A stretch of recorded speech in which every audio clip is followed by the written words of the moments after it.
I worked for the British Foreign Office. I became a British ambassador. I was a British diplomat for 20 years. I was always very patriotic to be British. I was very, very proud. I remember when I first became a British ambassador and first went out in my own flag car with the Union Jack flying on the front as the ambassador, you know, I had a lump in my throat. It was a proud moment for me. It was only 6 months after that I discovered that in the country where I was ambassador, we and the Americans were shipping people in order for them to be tortured. And some of them were tortured to death. Now, as you may imagine, my worldview changed. It was at the same time, about a month later, we invaded Iraq against the will of the Security Council. Not just without permission of the Security Council, but in the full knowledge that if it had gone to the Security Council, we would have been voted down. And I, as a British diplomat, saw all the internal memos that went through that decision. I know for certain, I used to be head of the FCO unit that monitored Iraqi weapons of mass destruction.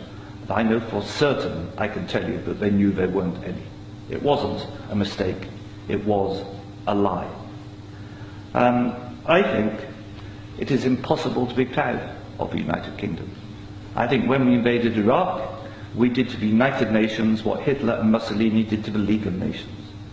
And I think what we've done since, where the truth is often much hidden, in the bombing. If you look at Libya, disaster now, we bombed it. We killed 15,000 people when NATO bombed Sirte, something they never told you on the BBC. And did we make it better? No.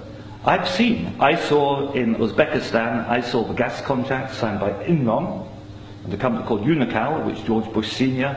was on the board, to dig out gas pipelines from Uzbekistan and Kazakhstan over Afghanistan down to the Indian Ocean. That was actually what the Afghan war was about. They'd actually had talks with the Taliban and Unocal to see if the Taliban would provide pipeline security.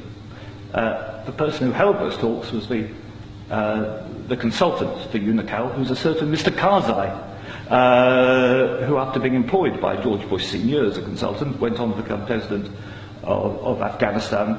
That was their plan B. The Taliban wouldn't do it, so they invaded. It usually, I've seen it on the inside, it's almost always about control of resources. It is every bit as corrupt as our first speaker. I'm sorry, I'm also terrible with names. Andrew. You are absolutely right, Andrew. And I can tell you it's not an academic construct. The system stinks. Westminster stinks. The British government is deeply, deeply immoral. They don't care how many people they kill abroad if it advances them. And anybody who votes no is voting to support a psychologically flawed, a pathological state, which is a danger in the world, a rogue state, a state prepared to go to war to make a few people wealthy. That's why I say it's not possible to be a decent person and vote no, and we shouldn't be ashamed to say that.